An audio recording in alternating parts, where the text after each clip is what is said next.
नमस्कार दोस्तों। आज की हमारी कहानी है ईश्वर का न्याय।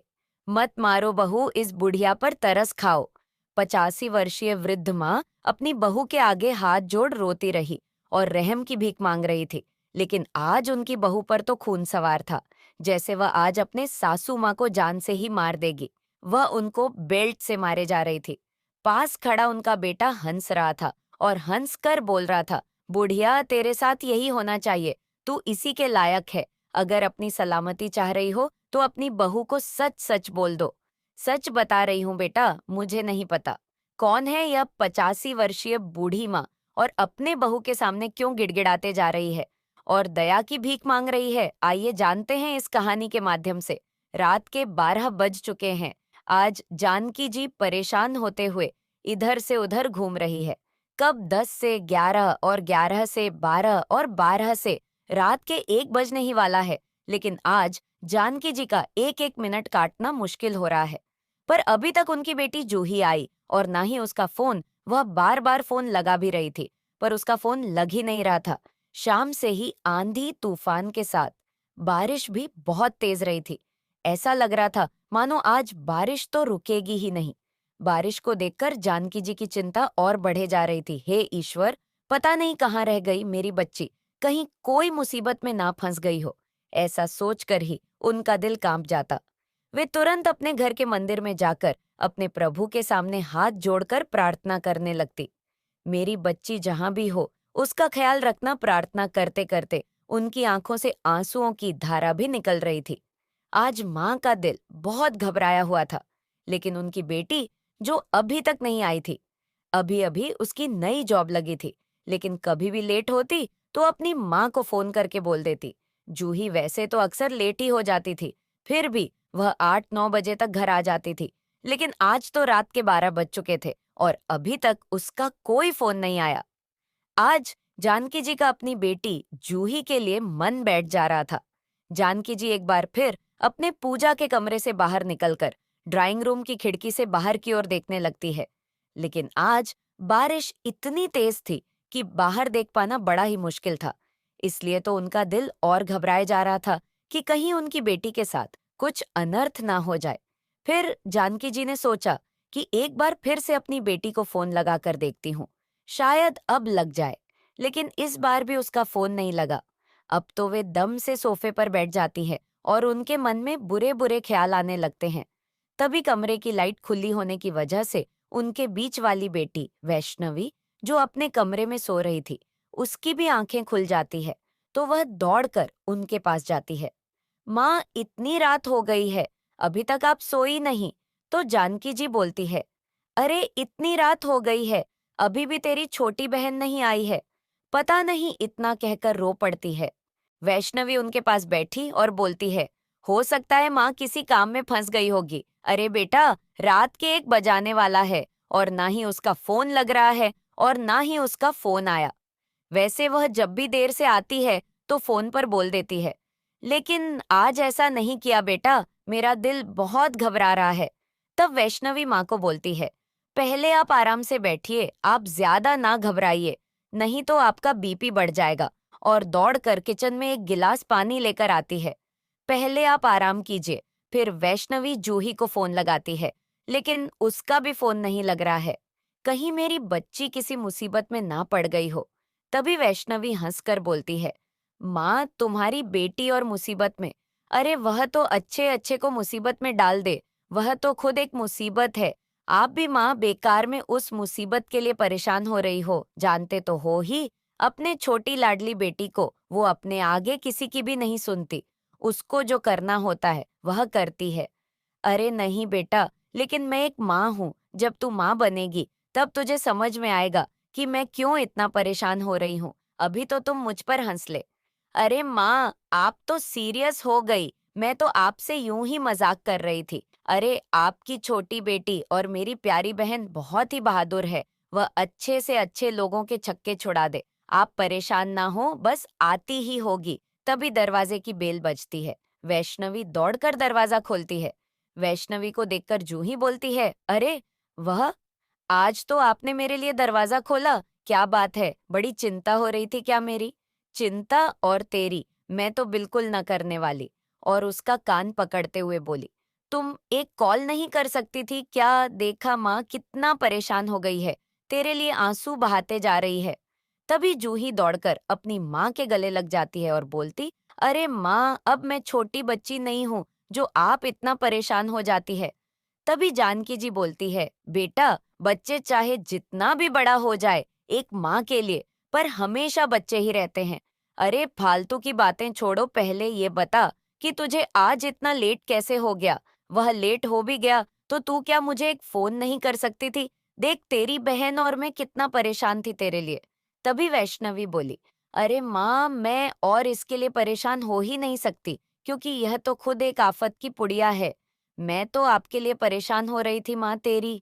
यह बेटी खुद एक चुड़ैल है जिसे देखकर कोई भी आदमी डर जाए। मैं और चुड़ैल तभी जूही वैष्णवी की ओर दौड़ने लगती है, लेकिन वैष्णवी दौड़कर अपनी माँ के पीछे खड़ी हो जाती है। तभी जानकी जी बोलती है, अरे तुम दोनों इतनी बड़ी हो गई हो तब भी इतनी लड़ती हो। अच्छा माँ, अभी आप बोल रही थी कि बच्चे छोटे ही रहते हैं, और दोनों खिलखिलाकर अपनी माँ के गले लग जाती है। फिर जूही अपनी माँ से बोलती है, माँ, आज बहुत तेज भूख लगी है, जल्दी से कुछ खाने को दे दो। मैं अभी हाथ पैर धोकर आती हूँ। तभी जानकी जी बोलती है, पहले तो तू यह बता, तुझे आने में इतनी देर कैसे हो गई? अरे माँ, बहुत लंबी कहानी, पहले आप मुझे खाना तो दे दो, फिर बैठकर बताती हूँ। इधर वैष्णवी भी टीवी खोलकर बैठ जाती है। जूही फ्रेश होकर खाना खाने बैठी है तो जानकी जी बोलती है, बेटा, क्या हुआ था जो तू इतनी लेट हो गई? अरे माँ, मैं अपना ऑफिस का काम निपटाकर घर को ही निकल रही थी। यही 8 बजे होंगे, बारिश बहुत तेज हो रही थी। तभी हमारी कर के सामने अचानक 80 से 85 वर्ष की एक वृद्ध औरत आ गई। अरे माँ, ये तो कहो कि ड्राइवर ने एकदम ब्रेक लगा दिया, नहीं तो आज न जाने क्या हो जाता। इतना बोलकर वह चुप हो जाती है तो जानकी जी बोलती है, फिर तुमने क्या किया? अरे माँ, आपकी बेटी इस जिले की आईएएस ऑफिसर है। ऐसा तो नहीं है कि उनको मरते वहां छोड़ देती। मैं तुरंत अपनी कार से उतरी तो देखा वह बेहोश हो गई थी, क्योंकि ड्राइवर के समझदारी से आज बाल बाल बची थी। फिर उनको हमें अस्पताल ले जाना पड़ा। वहां पर डॉक्टर साहब बोल रहे थे कि उनको बहुत कमजोरी है। शायद उन्होंने 3-4 दिन से एक दाना भी नहीं खाया होगा। उनको बहुत देर तक होश भी नहीं आया। मैंने भी बहुत देर तक इंतजार किया। जब उनको होश नहीं आया तो डॉक्टर साहब बोले, मेम आप जाइए, जैसे ही माताजी को होश आएगा हम आपको सूचित कर देंगे। यह सब सुनकर जानकी जी भी सोच में डूब जाती है। अरे माँ, अब आप कहाँ सोच में डूब गई? अरे कुछ नहीं बेटा, बस यही सोच रही हूँ, इतनी बुजुर्ग महिला जिसने 3-4 दिन से कुछ नहीं खाया, कैसे लोग होंगे उनके घर वाले? तभी माँ, मैं आपको कुछ नहीं बताती, अब आप हैं उनकी चिंता करने लगेगी। अच्छा ठीक है, नहीं करती। अब ये बता, तूने फोन क्यों नहीं किया? इधर से मैं भी ना जाने कितनी बार फोन मिलाया, पर फोन नहीं मिल रहा था। अरे वाह माँ, मेरा फोन की बैटरी खत्म हो गई थी, इसलिए वैसे तो माँ मैं आपको कॉल करके बता देती कि मुझे आने में देर हो जाएगी, पर आज उनकी ऐसी हालत देखकर मैं भी किसी और के फोन से आपको फोन करने के बारे में बताना भूल गई। सब लोग बातें करके सो जाते हैं। सुबह सुबह ही जूही की फोन की घंटी बजती है। डॉक्टर साहब का फोन था। वह बोलते हैं, मेम, उन बुजुर्ग माताजी को होश आ गया है। ठीक है डॉक्टर साहब, मैं आकर मिलती हूँ। जूही जल्दी जल्दी नाश्ता करके सीधे अस्पताल जाती है और उन बुजुर्ग माताजी से मिलती है। डॉक्टर साहब बोलते हैं, कमजोरी के वजह से शायद ये अभी कुछ न बता सके। तो जूही बोली, अम्मा, क्या आप ठीक हैं? लेकिन वह बुजुर्ग महिला शायद कमजोरी के वजह से बोल नहीं पा रही थी। फिर डॉक्टर साहब बोलते हैं, मेम, इनको बोलने में समय लग सकता है, क्योंकि यह बहुत डरी हुई है और उनके शरीर पर चोट के निशान भी है। शायद इनको किसी ने बहुत ही बुरी तरह से मारा है, बेल्ट या डंडे से। डॉक्टर की यह बात सुनकर जूही तो दंग रह जाती है, लेकिन यह तो इतनी बुजुर्ग है, इनको कौन इतनी बेरहमी से मारेगा? तब डॉक्टर साहब बोलते हैं, अब ये तो माताजी ही बता सकती है। अब जूही को पता नहीं क्यों उन बुजुर्ग महिला से कुछ अपनापन लग रहा था। 1-2 दिन में डॉक्टर की देखभाल से वह महिला कुछ ठीक हो गई और अब डॉक्टर का जवाब भी दे रही थी। तब डॉक्टर ने जूही को फोन करके बताया कि माताजी अब पहले से काफी बेहतर अवस्था में है, तो जूही उनको अस्पताल में देखने जाती है। वह उन बुजुर्ग महिला से बोलता है, अम्मा, अब आप ठीक तो हो ना? तो वह सिर हिलाकर जवाब देती है और उसके आगे हाथ जोड़कर उस बोलती है, बेटा, डॉक्टर साहब ने बताया कि तुम ही मुझे अस्पताल में लेकर आई थी।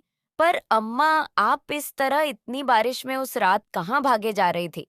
क्या हुआ था कि आप इतना परेशान हो गई थी कि आपको दिन और रात दिखाई नहीं पड़ रहा था, और बारिश भी इतनी तेज थी, फिर भी आप इतनी जोर से भागे जा रही थी। तो उन बुजुर्ग महिला की आंखों में आंसू आ जाते हैं और वह डर से कांपने लगती है। उनको इस तरह कांपते हुए देखकर जूही बोलती है, अरे अम्मा, आप परेशान ना हो, जब आप बिल्कुल ठीक हो जाए तब आप मुझे बताना, ठीक है? आप आराम करो, बिल्कुल भी परेशान ना हो। और जूही ऐसा ही बोलकर वहां से उठकर चल देती है। तभी वह वृद्ध माँ उसका हाथ पकड़ लेती है और बोलती है, रुक जाओ बेटी, आज न जाने कितने सालों बाद मुझसे कोई इतने प्यार से बोला है। और फूट फूट कर रोने लगती है। अरे अम्मा, आप ऐसे क्यों रो रही हो? मैं आपके साथ जो कुछ भी हुआ है वह सब मुझे बताइए। ऐसा रोता हुआ उन्हें देखकर वह भी अंदर से परेशान हो जाती है। पता नहीं क्यों अम्मा को देखकर उसे अंदर तक बेचैनी होने लगती थी। फिर वह बोली, आप रोए मत, मैं यही आपके साथ बैठी हूँ। आप आराम से मुझे बताइए, आप बिल्कुल भी डरिए मत। मैं यहाँ की डीएम हूँ, इसलिए आप बिना डरे सब बात खुलकर बताइए। आपका कोई भी बाल भी बांका नहीं कर पाएगा। अब मैं आपके साथ हूँ। यह सब सुनकर अम्मा बोलती हैं, बेटा, मेरा नाम कमला देवी है। मेरे पति का देहांत बहुत पहले ही हो गया था। मैं अपने बेटे बहू के पास इसी जिले में रहती हूँ। जब मेरे नाम बहुत सारी जमीन जायदाद थी, तो मेरे लड़के बहू मेरा बहुत ख्याल रखते थे। मैं कुछ भी बोलती, वह चुपचाप सुन लेते। मेरा ही पसंद का खाना बनाया जाता। समझ लो, उस घर में मेरा ही डंका बजता था। मैं अपने घर में महारानियों की तरह रहती है। सब कुछ मेरे अनुसार चलता। मैं अपने बेटे बहू पर फुली ने समाती। मेरे 2 पोते भी थे, तो वह भी मेरे पीछे पीछे दादी दादी कहकर आगे पीछे घूमते रहते। मैं अपनी छोटी सी दुनिया में खुश थी। कुछ साल तो ठीक रहा, फिर पता नहीं कब मेरे बेटे बहू ने जमीन जायदाद के कागज पर मेरा अंगूठा लगवा लिया। मुझे पता ही नहीं चला। एक दिन की बात है, मैंने पूछा, बेटा, खेती से कितने पैसे मिले हैं? तो मेरा बेटा बोला, अरे माँ, आप इस उम्र में पैसे जानकर क्या करेगी कि कितने पैसे मिले हैं? अब आप आराम से घर पर बैठिए, मैं हूं ना, सब देख लूंगा। तब मैंने गुस्से में कहा, मुझे पता है कि मुझे क्या करना है और क्या नहीं। तुम मेरी चिंता मत करो, मुझे बस तुम इतना बताओ कि कितने पैसे इस साल खेती से प्राप्त हुए हैं। तभी मेरे बेटे की पत्नी बोलती है, इस बुढ़िया का एक पैर कब्र में लटका है, फिर भी पैसे पैसे किए जा रही है। आज से पहले तो बहू मुझे मांझी मांझी के अलावा कुछ नहीं बोलती थी। उसके मुंह से बुढ़िया सुनकर तो मैं दंग ही रह गई थी। तो मैं अपनी बहू से बोली भी थी, बहू, तुम ये कैसे बोल रही हो? तभी मेरा बेटा बोलता है, कैसे बोल रही है, सही तो बोल रही है। और ज्यादा मुंह में चलाओगी ना तो इस घर से निकालने में जरा भी देर ना लगेगी। हम दोनों को समझी। तभी मैं बोली, तुम लोगों की इतनी हिम्मत जो तुम मुझसे ऐसी बातें कर रहे हो और मुझे अपने घर से ही निकलने की बोल रहे हो। अभी भी यह घर, जमीन जायदाद सब मेरे ही नाम पर है, समझे? तभी वे दोनों हंसते हुए बोले, बहुत हो गया आपका इस घर में राज। अब सब हमारा है। आपने अपनी मर्जी से सारी जायदाद, घर हमारे नाम कर दिए हैं, समझिए आप। और खबरदार जो हमारी शिकायत पुलिस वालों से की, क्योंकि वहां भी तुम्हारी सुनने वाला कोई नहीं है। क्योंकि मेरे बेटे बहू अच्छी तरह से जानते थे कि मैं चुप रहने वाली नहीं थी, इसलिए पहले ही पुलिस वालों को पैसे देकर उनका मुंह बंद करवा चुके थे। मैं पुलिस वालों के पास गई भी, पर उन्होंने मेरी एक न सुनी। मैं चुपचाप वहां से घर चली गई। मेरी बहू का तो मानो उस दिन से मेरे ऊपर अत्याचार करना ही शुरू हो गया। अब वह महारानियों की तरह घर पर बैठी और मुझसे घर का पूरा काम करवाती। उसे मुझ पर जरा भी तरस नहीं आता कि मैं पूरे घर का काम कैसे कर पाऊंगी। जैसे तैसे मैं घर का काम करती, लेकिन वे लोग इसमें भी खुश ना रहते। मेरे पास कुछ जेवर थे। मुझे अच्छे से पता था, अगर जेवर उनके हाथ लग गए तो वह मुझे इस घर से निकालकर फेंक देंगे। लेकिन एक रात मेरे दोनों पोतों ने उन जेवरों को भी चुरा लिया। मैंने जब दूसरे दिन जेवरों को चेक किया तो मेरे पास जेवर ही नहीं थे। मैं रोती रही कि मेरे जेवर कौन ले गया। लेकिन मेरे बेटे बहू को मुझ पर ही विश्वास नहीं हो रहा था। उन्हें लग रहा था कि मैं कोई बहाना कर रही हूँ। मेरे बहाने से तंग आकर मेरी बहू ने मुझे मारना शुरू कर दिया और बोलने लगी, अगर आज तुमने जेवर नहीं बताए तो मैं तुम्हें जान से मार डालूंगी। मैं बोलती रही कि मेरे पास जेवर नहीं है, लेकिन मेरी बहू ने मेरी एक भी बात ना सुनती। वह मुझे अपने बेटे की बेल्ट से मारे जा रही थी और मेरा बेटा वहीं खड़ा खड़ा हंस रहा था और हंस कर बोल रहा था, बुढ़िया, तेरे साथ ऐसा ही होना चाहिए। सही सही बता, वरना आज तेरी खैर नहीं। उस रात तो मानो बहू पर कोई भूत ही सवार हो गया था। उस रात बारिश भी बहुत तेज हो रही थी। मेरी चिल्लाने की आवाज बाहर भी नहीं जा रही थी। पता नहीं कैसे उस रात में अपने बेटे बहू के चंगुल से छूट कर भागी। उन लोगों ने तो मुझे 2-3 दिन से खाने को भी नहीं दिया था। मेरे अंदर बहुत ही कमजोरी हो गई थी। वह दोनों मेरे पीछे भागे, लेकिन मैंने जैसे तैसे बाहर का दरवाजा बंद कर दिया और बहुत तेजी से सड़क की ओर भागी। मैं भागे जा रही थी कि लेकिन तभी मेरे सामने एक कार आ जाती है और मैं एकदम चक्कर खाकर गिर जाती हूँ। उसके बाद क्या हुआ मुझे नहीं पता। बस जब मेरी आंख खुली तो मैं इस अस्पताल में थी। वह अम्मा अपनी आप बीती बताएं जा रही थी और रोती भी जा रही थी। उनकी दुखद कहानी सुनकर डॉक्टर और नर्स की आंखों में भी आंसू आ जाते हैं। जूही भी उनकी दुखद कहानी सुनकर दंग रह जाती है। कोई इतना भी खुदगर्ज कैसे हो सकता है कि इतनी वृद्ध अम्मा को इतनी बेरहमी से कोई बेटा मार खाते देख सकता है, और कोई औरत इतनी गिरी भी हो सकती है जो इतनी बुजुर्ग महिला को इतनी बुरी तरह से मार सकती है। फिर जूही वृद्ध अम्मा से बोलती है, माँ जी, आप बिल्कुल भी चिंता मत करिए। हम आपके केस की अच्छी तरह से तहकीकात करेंगे। और अपने पास खड़े पुलिस इंस्पेक्टर से बोलती हैं, उनके बेटे बहू के खिलाफ कंप्लेंट दर्ज हो जानी चाहिए। और डॉक्टर से जूही पूछती है, इनको कब हॉस्पिटल से छुट्टी मिल जाएगी? तो डॉक्टर साहब बोलते हैं, मैम, इन अम्मा को अभी 2-3 दिन तक अस्पताल में ही रहना पड़ेगा, क्योंकि ये अभी पूरी तरह से ठीक नहीं हुई है। ठीक है डॉक्टर, आप इनका अच्छे से इलाज करिए। आज जूही अम्मा की कहानी सुनकर पूरे दिन परेशान रही। जबकि वह जिस प्रोफेशन में थी उसमें तो यह सब आम बात थी, लेकिन पता नहीं उसको अम्मा के लिए आज इतना कुछ अलग ही फीलिंग आ रही थी। अब वह शाम को जल्दी जल्दी अपने काम निपटाकर रात के 7-8 बजे के बीच में घर पहुंचती है और फ्रेश होकर खाना खाने बैठी है। लेकिन आज जूही का खाना खाने के समय भी ध्यान वहां नहीं था। वह रह रहकर उसका ध्यान उन बूढ़ी अम्मा की तरफ ही जा रहा था। वैसे जूही अपनी बहन और माँ के साथ मस्ती बतियाती रहती थी, लेकिन आज वो बिल्कुल शांत थी। जानकी जी से इस तरह शांत देखती है तो बोलती है, बेटा, क्या बात है, तुम आज इतना शांत क्यों हो? क्या हुआ? कोई परेशानी है क्या? तो जूही बोलती है, माँ, आज कुछ अजीब सा लग रहा है, पता नहीं, रह रहकर उन अम्मा की तरफ ध्यान चला जाता है। तो जानकी जी बोलती है, क्यों बेटा, ठीक तो है ना वह अम्मा या नहीं? अब ठीक है, पता नहीं, उनकी कहानी सुनकर ऐसा लग रहा है जैसे उनसे मेरा कोई रिश्ता हो। बेटा, मुझे भी तो बताओ, आखिरकार उनके साथ ऐसा क्या हुआ जो तुम उनकी कहानी सुनकर इतना परेशान हो? तब जूही उन वृद्ध अम्मा की सारी कहानी अपनी माँ जानकी जी को बता देती है। वह बताती है कि कैसे उनके बेटे बहू उनको खाना भी नहीं देते थे और मारते भी थे उनकी कहानी सुनकर। तो आज जानकी जी की भी आंखों में आंसू आ जाते हैं। साथ में बैठी वैष्णवी भी उनके करुणामय कहानी सुनकर दंग रह जाती है। तब जानकी जी पूछती हैं, बेटा, उनका नाम क्या है? जब वो इसी जिले की है तो हो सकता है हम उनको जानते हो।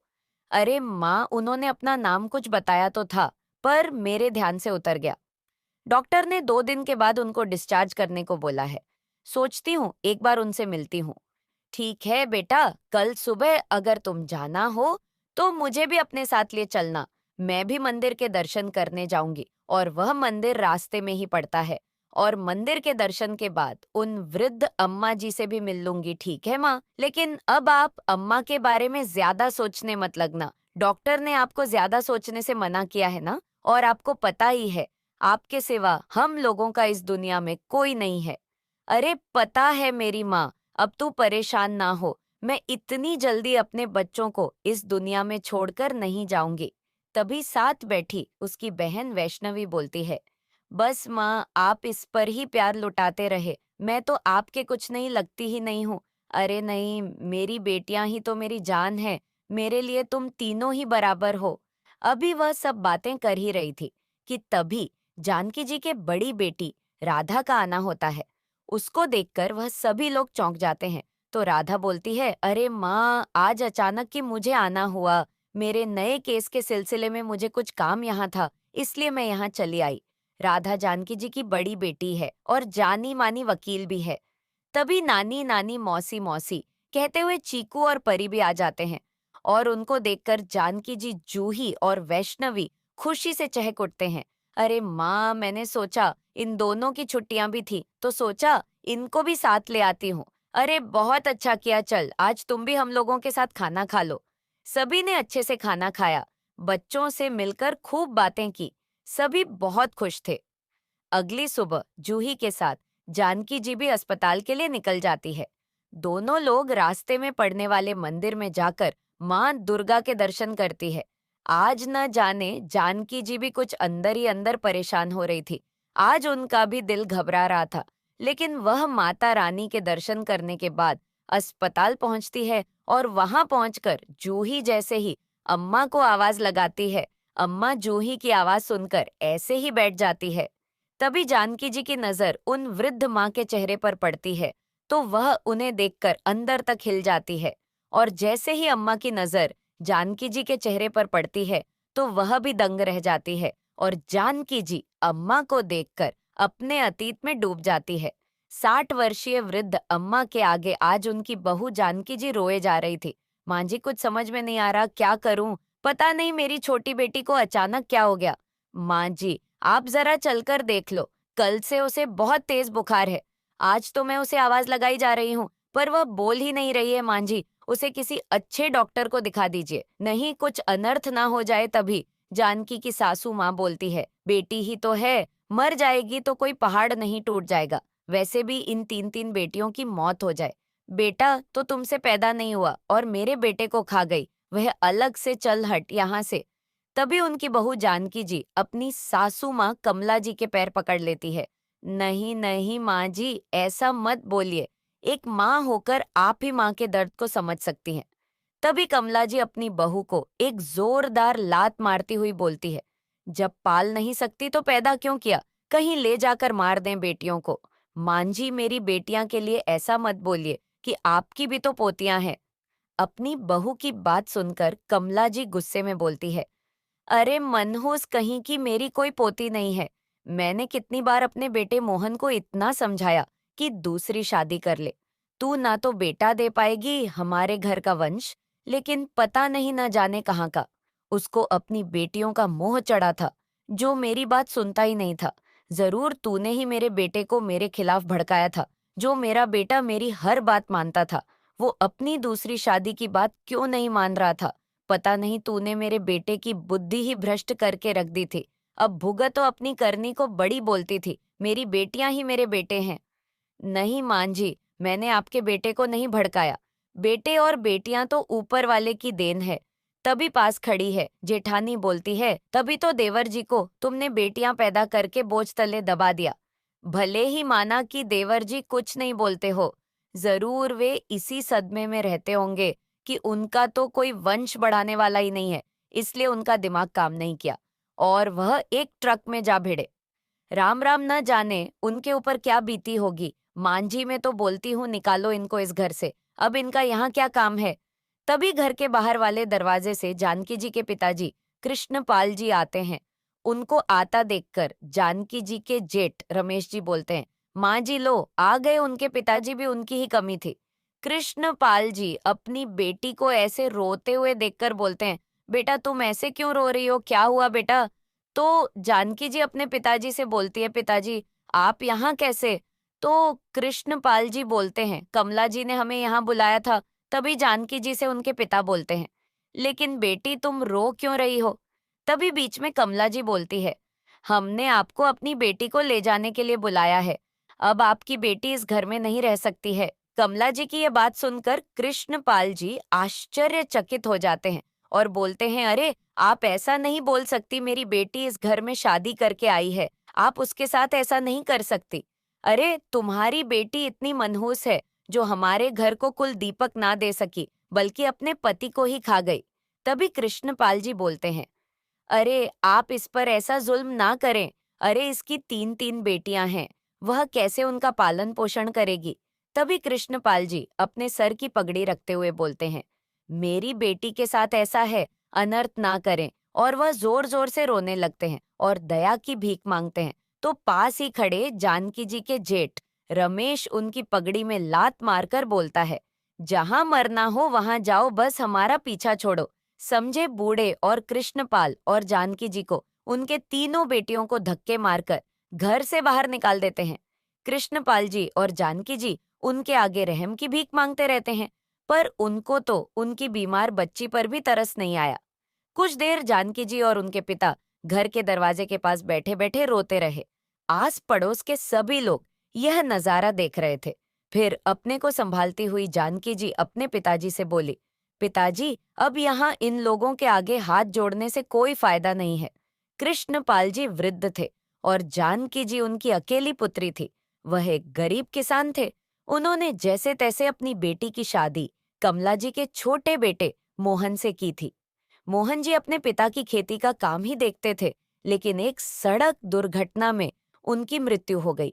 जब तक मोहन जीवित थे, तब तक जानकी जी से कोई कुछ नहीं बोलता था, लेकिन कमला जी अपने बेटे को दूसरी शादी के लिए जरूर कहती थी, क्योंकि मोहन जी की 3 बेटियां ही थीं। जब पहली बेटी हुई, तो कमला जी कुछ न बोली, लेकिन उनको देखकर ऐसा लग रहा था कि मानो उनको कोई भी खुशी नहीं हुई हो। दूसरी बेटी पैदा होने पर तो यह अपने बेटे से बोली, बैठी बेटा, मेरी मान ने तो तू दूसरी शादी कर ले। लेकिन मोहन जी बोलते हैं, अरे माँ, बेटी बेटे सब बराबर होते हैं, आप चिंता मत करो। मोहन जी के आगे उनकी माँ की बिल्कुल भी ना चलती है। दोनों बेटियों होने के बाद मोहन जी और जानकी जी तीसरा बच्चा नहीं चाहते थे, लेकिन घर वालों के बार बार बोलने पर वह तीसरी बार बच्चा करने को राजी हो जाते हैं। जब जानकी जी तीसरी बार गर्भवती हुई, तो सभी को लगा इस बार हो ना हो लड़का ही होगा। लेकिन ईश्वर ने तीसरी लड़की ही जानकी जी को दी और तीसरी बेटी के जन्म के 2-3 महीने बाद ही मोहन जी का एक ट्रक से एक्सीडेंट हो गया और वह अस्पताल पहुंचने से पहले ही काल के ग्रास में समा गए। अब तो बेचारी जानकी जी का उस घर में गुजरा होना मुश्किल हो गया। जेठानी रीना भी उनको चैन से न जीने देती। वह इस ताक में ही रहती कि किसी न किसी तरह सासू माँ के कान भरकर जानकी जी को घर से निकाल दिया जाए, क्योंकि जानकी जी की जेठानी रीना के 2 पुत्र थे, तो कमला जी रीना की हर बात मानती, क्योंकि पोतों का सुख तो उन्होंने ही उन्हें दिया था। उनके पोते उनके वंश के कुल दीपक जो थे, और जानकी जी की 3-3 बेटियां। इसलिए जेठ रमेश और जेठानी रीना जानकी जी को घर से निकलवाकर उनका हिस्सा हथियाना चाहते थे। इसलिए वह कमला जी को जानकी जी के प्रति उल्टा सीधा पढ़ाते रहते थे। जानकी जी के पति मोहन जी की मृत्यु के 3 महीने बाद ही उन्होंने आज जानकी जी को आखिरकार घर से निकलवा ही दिया। अब जानकी जी के पिताजी अपनी बेटी को अपनी टूटी फूटी कुटिया में बुला लाते हैं।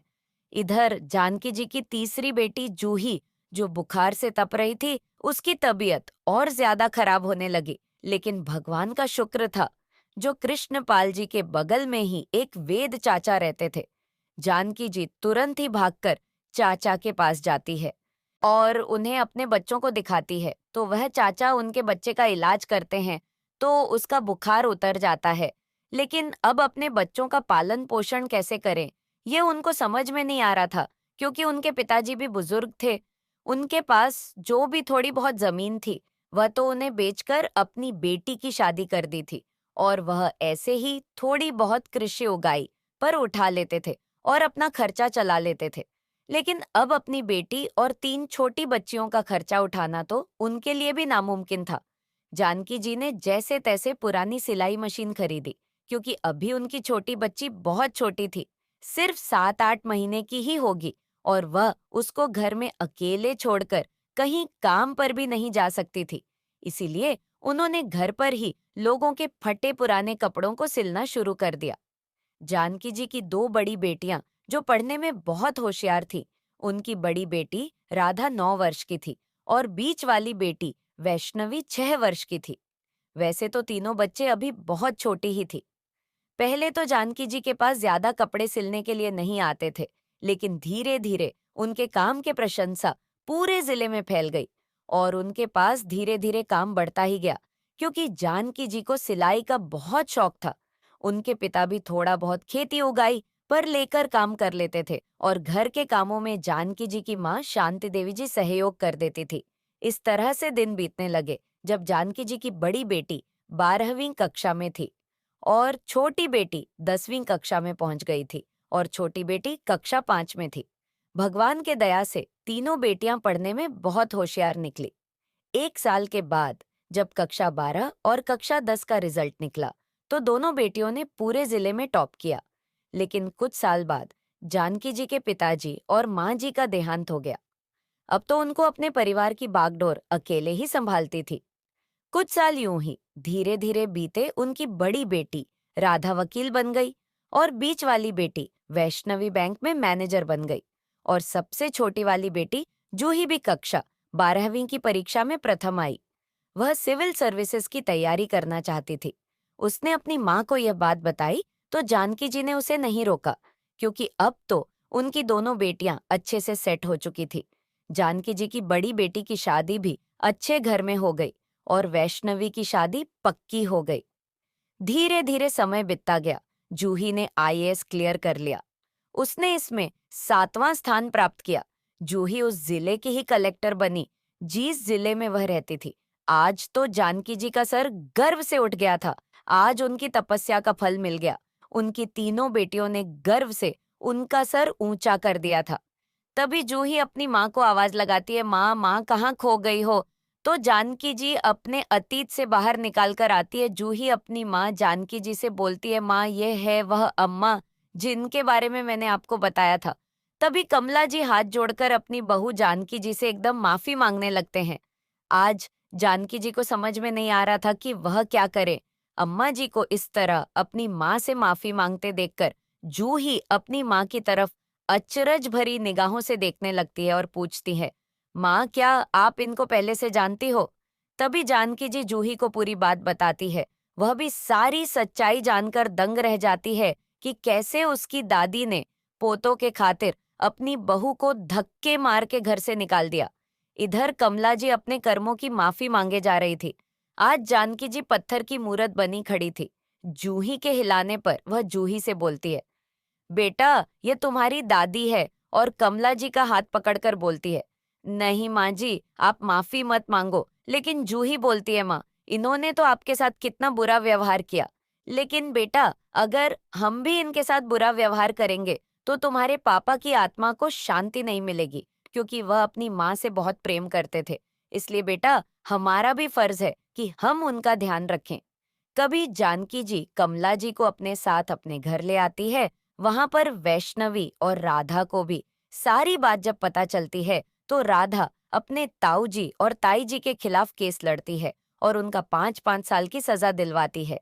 इधर कमला जी भी हैं, अपनी तीनों पोतियां से बोलती हैं, बेटा आज मैं अच्छे से समझ गई हूँ कि बेटियां किसी भी तरह से बेटों से काम नहीं होती। सच ही मेरा बेटा कहता था कि बेटा और बेटियों में सभी बराबर होती है।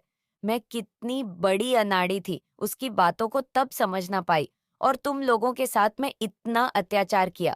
हो सके तो बेटा मुझे माफ कर देना अपनी सभा जिंदगी को। तभी कमला जी की तीनों पोतियां उनको गले लग जाती हैं और बोलती है, अरे दादी अगर सुबह का भूला शाम को आ जाए तो उसे भूला नहीं कहते। आप तो हम लोगों की प्यारी दादी हैं। तभी चीकू और परी भी भागकर आते हैं और अपनी परनानी परनानी कहकर उनकी गोद में आकर बैठ जाते हैं और बोलते हैं, पर मुझे कहानी तो सुनाओ, हम लोगों को एक अच्छी वाली कहानी सुनाओ। उनके टोटली बातें सुनकर सभी लोग बहुत जोर से हंसने लगते हैं। सभी और खुशियां ही खुशियां थी। तो दोस्तों आज की ये कहानी आप सभी को कैसी लगी? नीचे कमेंट बॉक्स में लिखकर हमें जरूर बताइए।